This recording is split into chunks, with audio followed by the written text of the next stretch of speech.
We're watching you.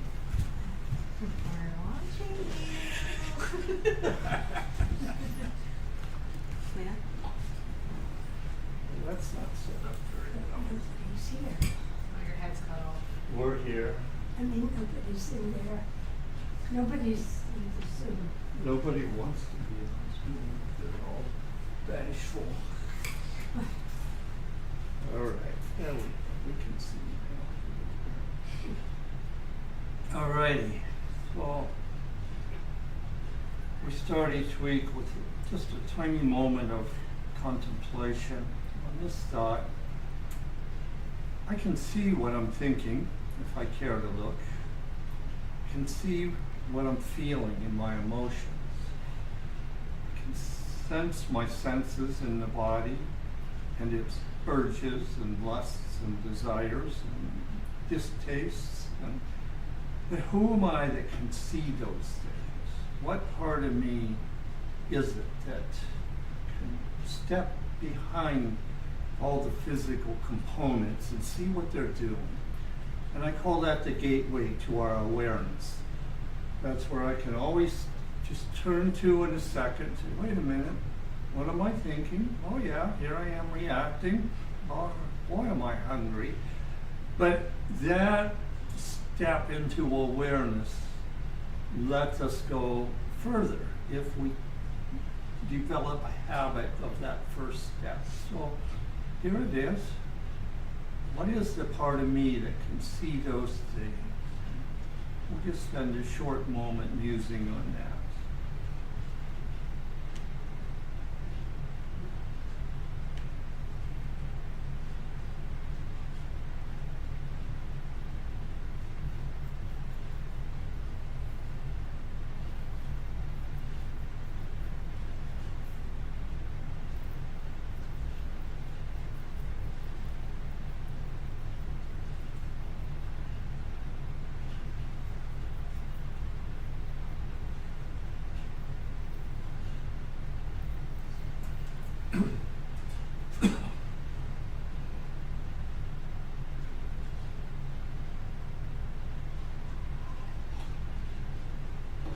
Okay.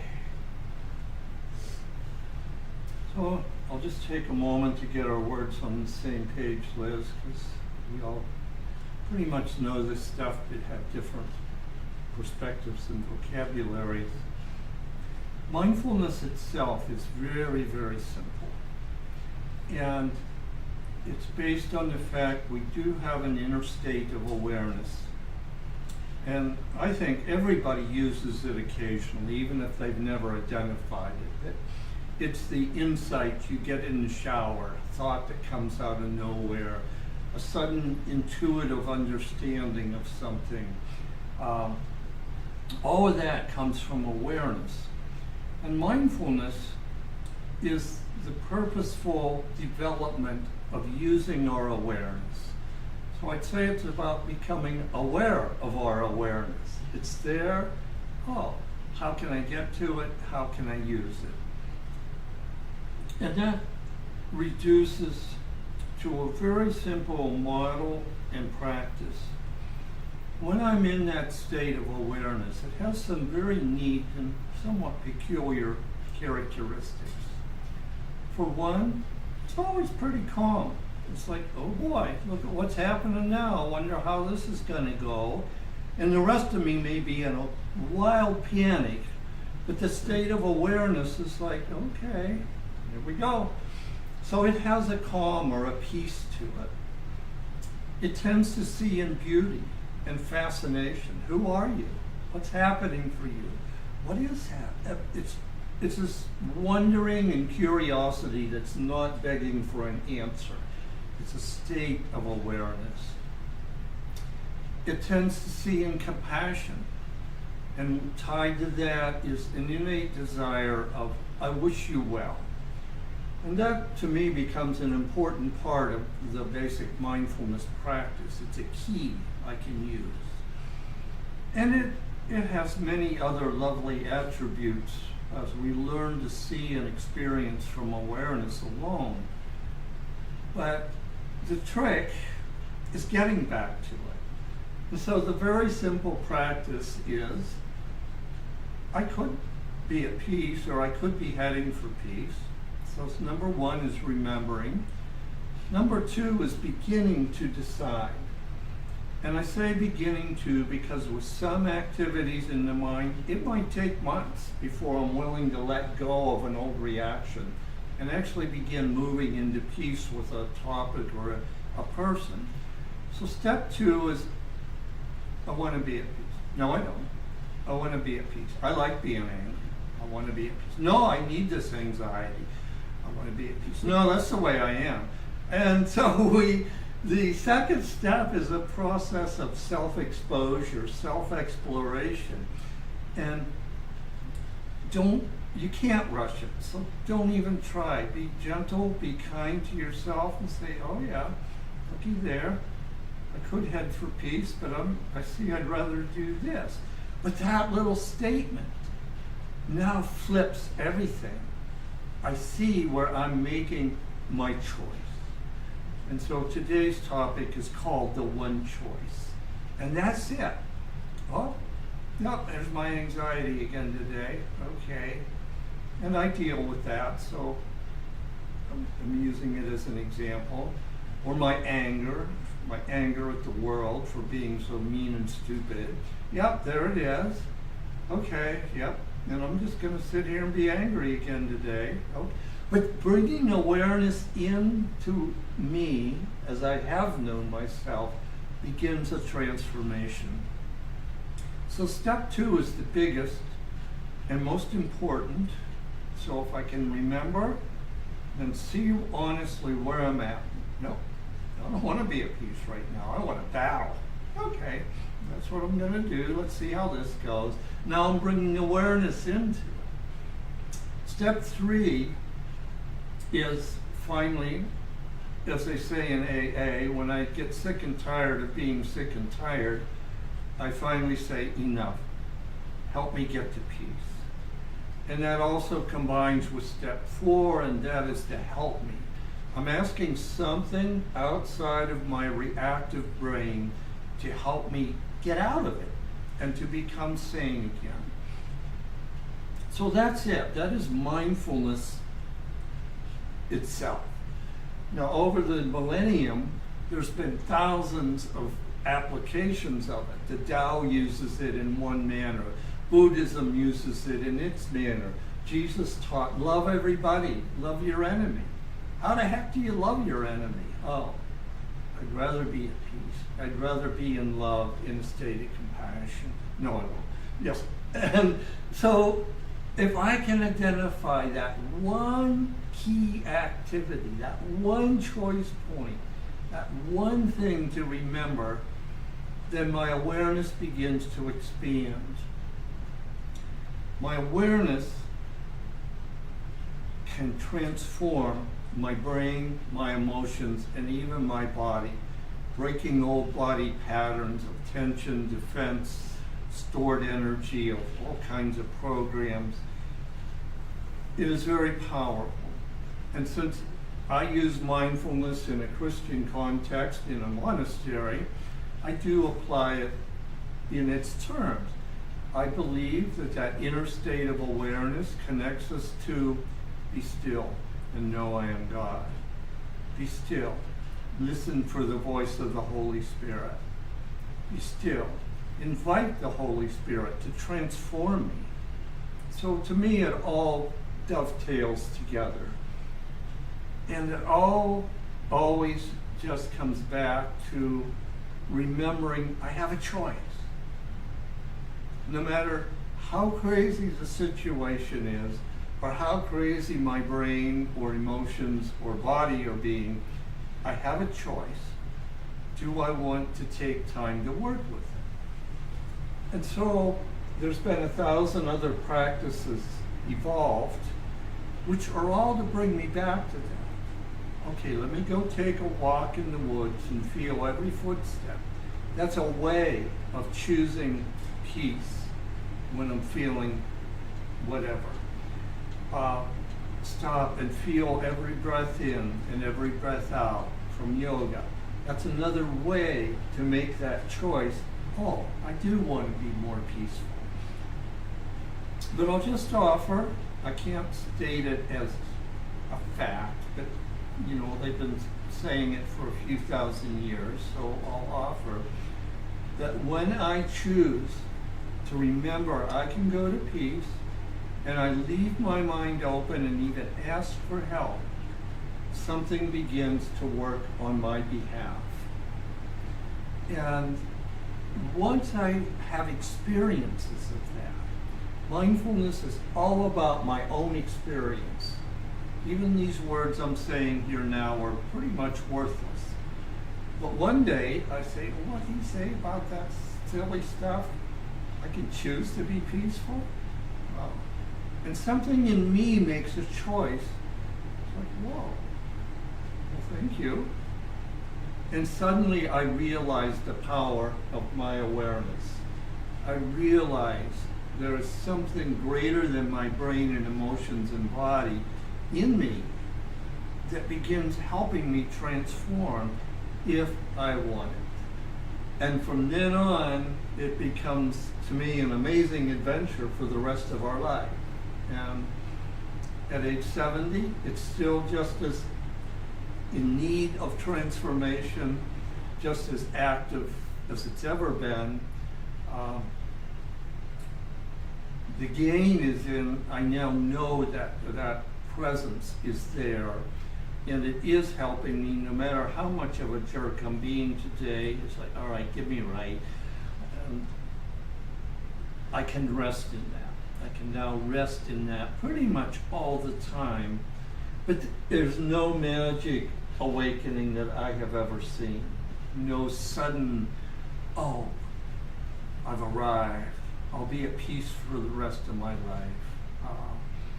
I've never seen it in myself or anyone else, despite some claims to that. But it can become very much more peaceful. It can be quicker to get back to it. I can sit in it longer before something yanks me out of it again. So, just to summarize that, I can begin building a little new habit of just saying, I could be at peace. That's the remembering. Part 2, I want to go to peace. No, I don't. Yes, I do. No, I don't. And you gotta learn to chuckle. It's like a lighthearted adventure, this awakening. And the more lighthearted we make it, the easier and faster it goes, I have found. So I struggle with my choice. Oh, I want to be pissed off about this. I want to be in a grievance. I've had that grievance for 20 years. I'm not going to forgive them now and be at peace. All of that is the work. And that's what we spend, if we turn to awareness or awakening, that's what we spend a whole lot of our day on, is step 2. Do I want to really bring this to peace? And when I do, and sincerely ask within, I do want to get back to my peace. A little help, please. Something different begins to happen to me.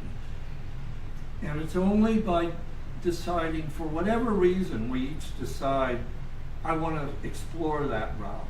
I can't tell anybody you should do that. I can't tell anybody it will produce good results, because then I'm asking you to believe something. And the results of mindfulness don't come from believing. They come from our own personal experience. Okay, that's my little introduction.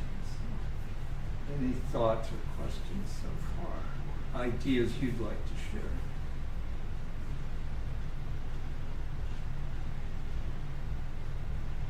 He spoke about the opposite of faith is clarity. Is that correct this morning? Certainty. Something like that. Certainty and clarity, I get confused. Yeah. Kind of the same. And I tend to be hyper focused, hyper vigilant on obtaining and seeking that clarity, that certainty sometimes, where it almost becomes like a false light at the end of the tunnel. Mhm. And when I get to the end, it becomes disappointment. And that's like the high and the fall. So I journaled today. I was like, well, how can I balance this expansive, dreaming energy? And I put what I could come up with after meditating was just really hyper focusing on the presence and feeling the presence and going with the flow, imagining myself surrounded by water, just flowing with the current as of now. So I don't have to be so future focused on certainty, clarity, and when things doesn't happen, you know, I need to remind myself, okay, the breath, the flow, the current. So that's what I'm practicing. That sounds good. Yeah, there's different words, and we all understand them differently, so they can be confusing too. When I say peace, I'm referring to a dynamic state of mind that's really involved with the present moment, with that part that says, what's going on here? I wonder how this is going to go. It doesn't mean necessarily my body and brain and emotions are all nice and om, sitting in a little cave within me.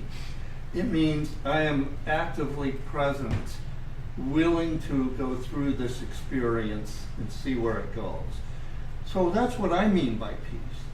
Someone else says, no, I want peace like I was sitting in my little Buddha cave with Om and a flowing lily pads in front of me and maybe a few birds, but nobody talking. I mean, we gotta watch what those goals are. And that's why I like you brought that up. My goal is to live right now the best this moment can be. That's the goal of mindfulness, is stay present, stay engaged with the situation. Now, clarity may come in a second and say, I don't need this, I'm out of here. That's fine. It's not about particulars in that sense. But if I can't get out of here, then, all right, here I am. I need to accept what is. How do I be present and flow through this? And so we're always accommodating the present moment first. And then I get a little more peace from that. And then I can say, all right, what do I want to do? How do I want to respond rather than react? And that's the process of mindfulness, of awakening. So, well put.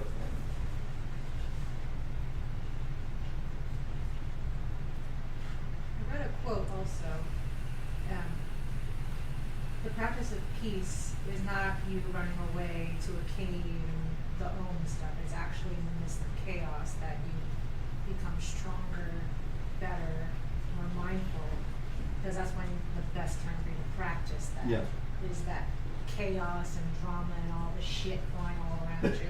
That's when you practice that. Yeah. And if you find peace in that, then it's like nothing can mess with you, Right. really. That's, in that sense, that is an end outcome. And I can make it an ongoing practice, but I can't make it a goal. Because Yeah. then I'm going to be mad and upset because I couldn't get to my peace today. Something I would do too. Yeah. See, So, there you go. that's the fine difference line. Okay. between a process and a goal. Mhm. All right, yep, I lost it again. Lost it again. It's all right, start again, try again. Yep. And that's more peaceful, that practice, than setting a goal. Right. Yeah, cool.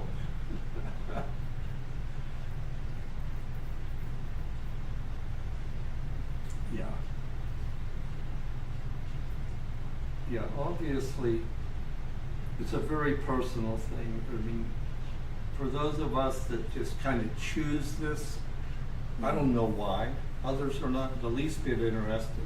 Others plain hate it and think we're stupid, wasting time. I see that this is the monastic life. It doesn't require living in a monastery. It doesn't require particular rules like celibacy or fasting or becoming vegetarian. I mean, different traditions, of course, have different rules they apply to this awakening.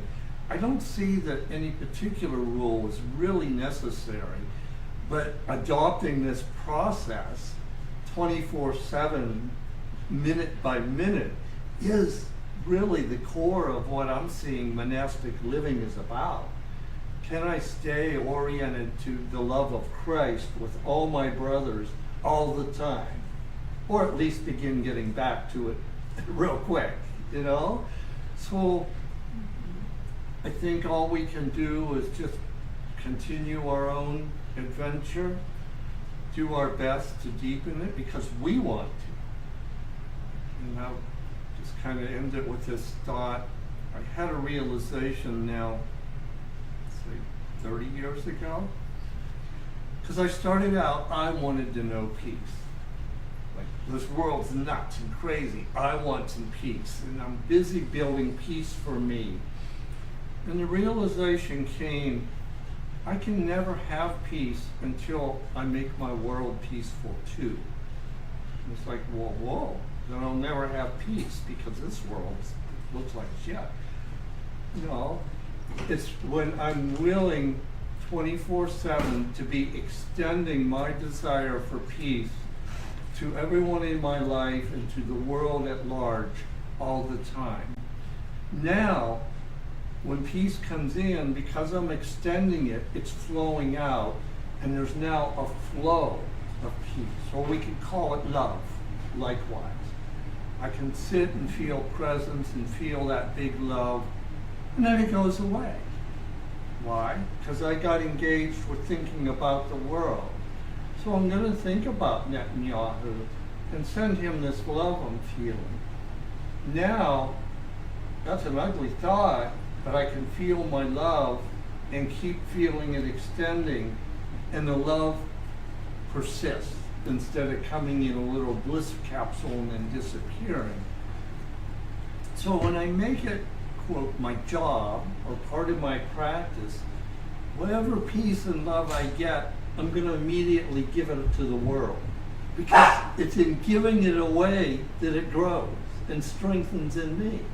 Instead of if I'm trying to sit here isolated in my mind from the world, blocking out the world noise, and then trying to get peaceful. Well, if I'm blocking out the world, I'm really saying, I'm not at peace with you. That's what I'm saying. And that's what I'm going to experience is I'm not at peace. So anyway, that one little realization really changed the direction of my path, my flow. So I just offer, learn to give it away. Give it away every second. If it comes out of nowhere, you can give it to nature. You can give it to the puppies. You can give it to the chickens. You can give it to any thought that crosses your mind. If something torques me off, oh, here, have some love. It's a new habit that keeps the flow always coming through me instead of expecting it to come to me. Anyway, my little jabber on that.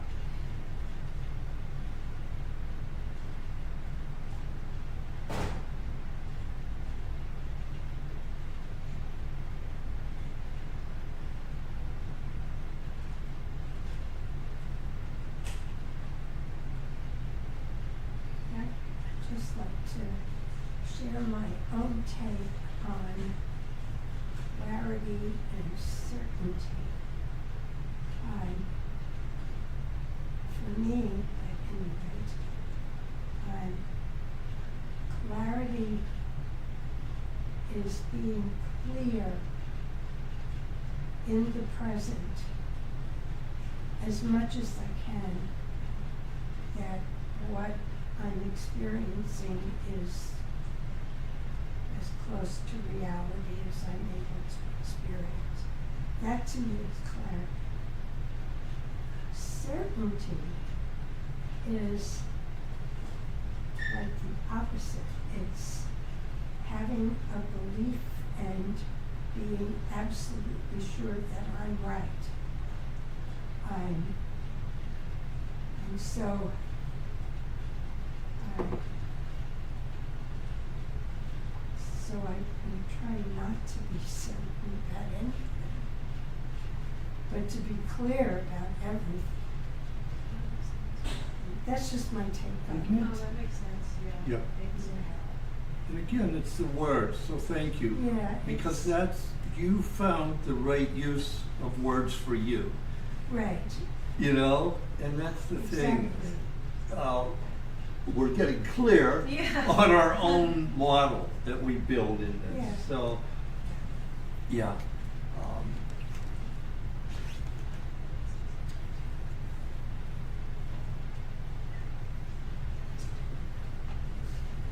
Yeah, do you know where the keys to any of the rooms are downstairs? Because one of the rooms just got locked behind the desk. There's probably just a little turning thing on the doorknob, like you use a dime or something in it to turn it. Yeah. Okay. Yeah. So,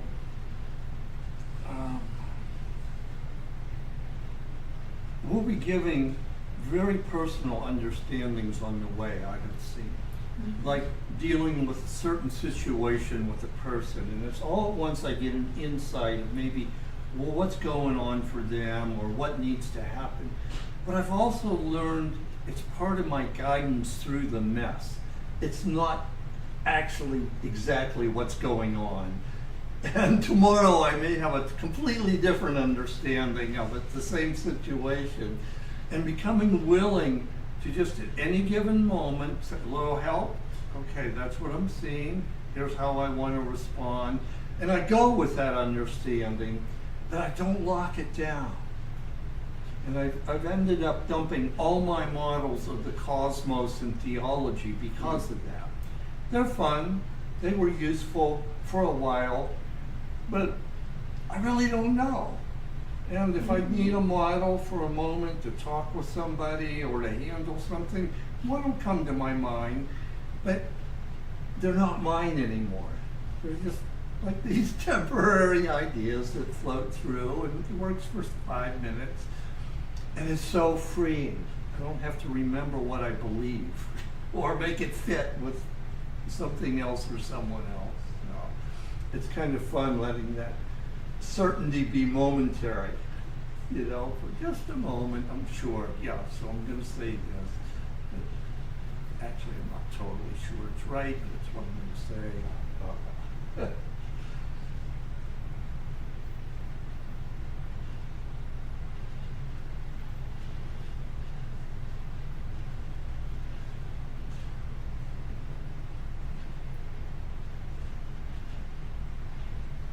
I know for me, one of my aha moments was a couple years ago when I came across a statement that like there's 9 billion people in the world, which means there's 9 billion worlds. Yeah. Because everybody is looking through the world through their lens and through their biases, based upon the nurture and the nurturing and the socialization and all those things. That create to, your identity and how you perceive things, and the brain processing what's going on, and it's that whole nature, fight or flight, So when I recognize that, and I always have to come back to the question, what about this is not making me peaceful? Mm-hmm. And then what is the story behind that? What is the story I'm telling myself? Yeah. What is the inner critic saying? And understanding that that is the program that we talk about, and just saying, how do I navigate and change that? Because if something, that's the peace factor for me. Anything external that's bothering me, it's bothering me because of the way I'm perceiving it, Yeah. and that narrative that I'm using about it, and to me, that's like kind of been one of the biggest awakening factors. And that's when they say you're the author, the director, and character in your own story. Yeah. So I gotta look at my script. Yep. And but that is so daunting because it is so ingrained. Yes. And to do the work around that, to change your narrative, is a lot of effort, and because those, in a way, like that self, that identity that you built wants to be right. Yeah. That's the nature of it. It wants, and that's the bias. So it'll look to reinforce the predictive model that's built of Right. why things are happening. It'll slant it so that it fits that narrative, you know? So it's almost like I gotta stop anytime I'm becoming agitated, pissed off, what have you. Say, what is this story? And then say, just let me change the story. And look at it like at a 180-degree difference. Mhm. And then try and sit in that, you know? Yeah. Now sometimes I like the saying a spade is a spade. You know? Which means if I'm seeing it in a certain way, that could be true too. Yeah. But I gotta at least take the time to weigh that whatever is happening, I'm viewing it wrong, and that's on Yeah. me.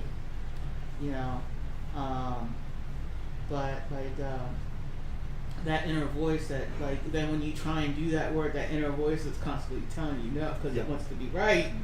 It's that constant duality fight, you know, fighting yourself that you go through to help you know change that predictive model, and Yeah. that's like the CBT they talk about and all that stuff. But it's that's like I look at that as like power though. It is. It's powerful, you know, when you recognize that and you start doing that. And you know, for me in my journey, like that was one of the biggest things. Was like if I'm gonna change, I have to do something totally different, or that pattern in my life of self-sabotaging will continue. Yep. Period. End of story. Yeah. You know, because that's a character aspect of me that wants to continue. So I gotta do everything and anything to prevent that same Mhm. pattern. Yeah. You know. Cool. You know. There's an old saying in a practice, simple. Would I rather be right or be happy? Mm. And you know, that's really it. Is that need to be right? It's rooted in biology, the survival mechanism, and you're right. It's very solid. Once the brain has decided this is the way it is, because it thinks that's going to mean my survival.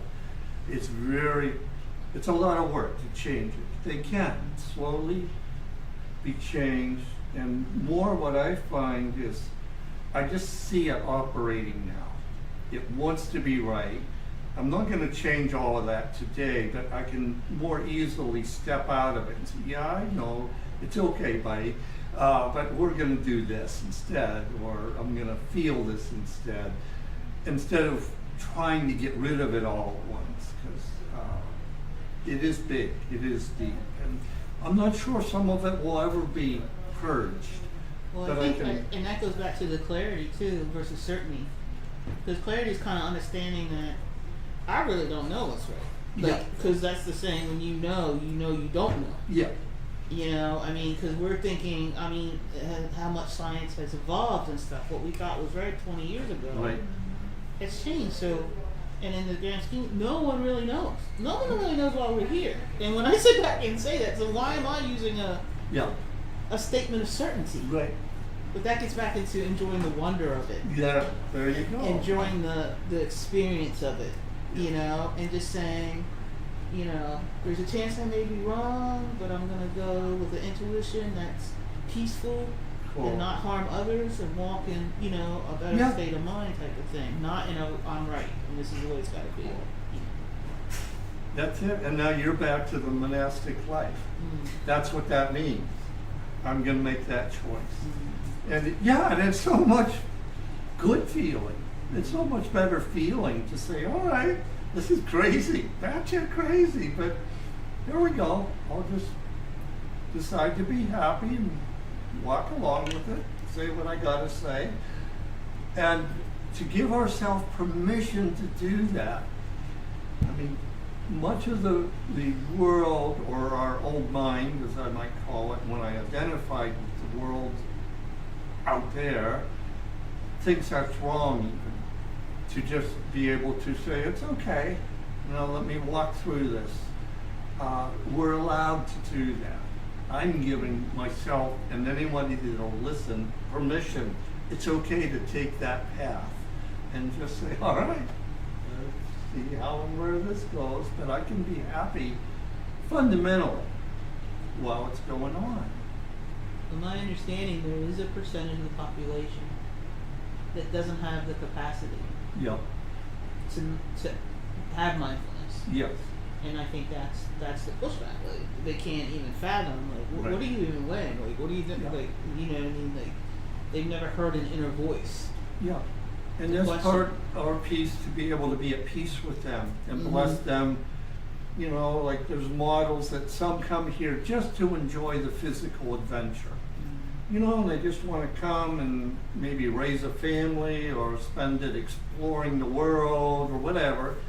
And then there's the other model that says we're here to wake up, both collectively and individually. Well, I don't know. I don't know what the divine plan is, but I see those two components, and I get happy when I find others that are in the waking up stream. But I also can appreciate those that are here just to enjoy the adventure now. I don't have to make it be about awakening. I have a friend, Bill, cousin Bill. He grew up, got into wildlife, flew to the Amazon, and went on all these adventures. You know, like wrestling pythons and crocodiles and going to live with tribes people. And he flew all around the world, and he just loved this adventure, kind of like an Indiana Jones of biology. You know, and he still has a little enclosure in Florida where he keeps turtles and snakes and whatever else will hang. And I've never seen anyone enjoy their adventure as much as Cousin Bill enjoys his adventure. And I just admire that so much. He's always in love with his life and always inviting others, come love this with me. And they do. So, yeah, we have our own path, and I think we need to follow it 100%. I'm not going to try to want to go back and be interested in the world again. I just seem to be done with that. I do my part, what's needed, but I don't really care about much of it at all. I don't care if AI evolves or doesn't evolve. You know, I mean, it's like I don't have an opinion about the world adventure anymore. I think that's okay. I give myself permission. I give anybody else permission. The part that's enjoying the world adventure, they sort it because they're the ones that want it. I hope to just inject love and peace and show them, oh, you can add this to your adventure too, but I don't care what your adventure is, you know? I got chills when you said, Michelle, there's 8 or 9, what is it, Billion. billion people in the world, and there's 9 billion perspectives. And I take that as in, there's 9 billion, probably infinite versions of me out there right now. Mhm. Like, I'm Uncle Bill too. Yeah. I'm everything everywhere all at once. So when I see the external resistance, I was like, I'm pissing myself off. There's something Mhm. within me. And I was like, why is that? And I'm like, okay, because I've done that before. Or I asked myself that question. It's like, you're a reflection of me, you're a reflection of me. Like, why are you pissing me off? Yeah. Then I reflect that mirror back to me and like, okay, I've done that before. I did this before. Like, Yeah. I see where they're coming from. And then it's to the point where like, I don't care. Okay, you have fun. Do you.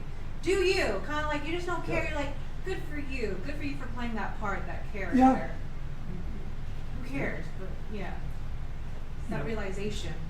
I did a quick calculation the other night along that line because my math brain's taking the Enneagram with 9 basic types, and then it says each type has 2 major wings, and then each type also has a negative aspect of its main type. And if you run those numbers statistically, it's like, I think it was 28 billion possibilities of personalities. We haven't even touched them all yet with the 9 billion we got out there. You know? Yeah, so I like that idea. Yes, that's another mix of me Yep. dancing there and there and there and there. Like, look at me go. Yeah. Lovingly, without judgment, loving Mhm. observation. Yeah. And if we look at where our world sits in context of what might be the whole universe, and I say what might be because we have no clue Yeah. how big Yeah. it is, it really makes us seem like, well, who are we worried about? Yeah. You know, Yeah. just learn to be the cog in the wheel you're supposed to be and Yeah. go with it. Mm-hmm. Just give the love where I am right now. Yeah. And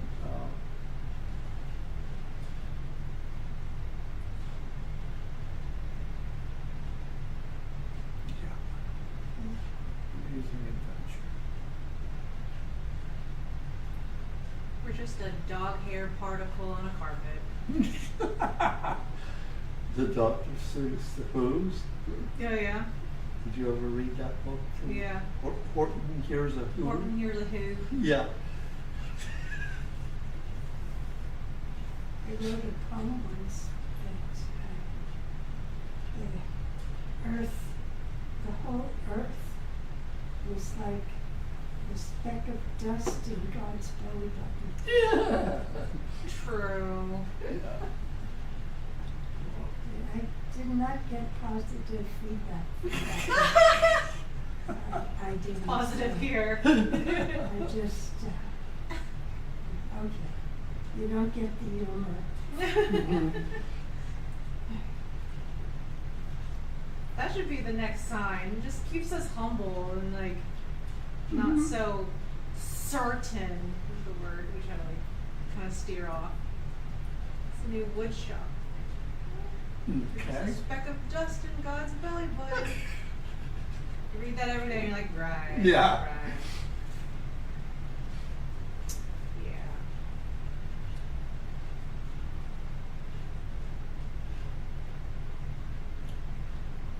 I just have to trust more and more that my dance is eminent an emanation of the divine. I don't need to try to change it. It's like, you know, when I look at the world in love, my take is I'm much more concerned with them having a good adventure as best as possible rather than prolonging it. You know, when my kids were little, if I had fears for them, I said, no. I want you to be free to have a good adventure rather than worrying that you're going to kill when you dive off that cliff. And they dove off the cliff and they're still alive and they had a good adventure. But that's always been my nature, is to just, let's have a good adventure rather than living in fear of death or poverty at the end or whatever, you know? But that's just my take. Other people think it's very important to protect the future, and they may be right. I don't need to compare or examine anymore. But I can just fully out give my love to my energy that the divine created me to be, and that's how I look at it. So I don't need to examine or question it, you know? It leaves me open to give love all the time, and that's my only criteria. So whatever Yin's got going, sling it out there. Yeah, it brings back, my mom was skiing, downhill skiing at, I don't know, 70-something. And, you know, people would ask me, you let your mom do that? Aren't you afraid she's going to ski into a tree or something? I want her to enjoy her life up to the last moment. Yeah. How that happens, that's her problem. Yeah, and that's it. Mm-hmm. I believe every life lives in the Yeah. divine. It's up to them and the divine how long they live. I'm just going to encourage them to be happy while they're here. You know, Yeah.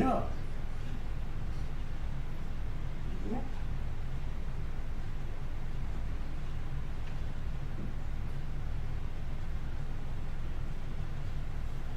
Well, You're right. shut down the video parts. Thank you.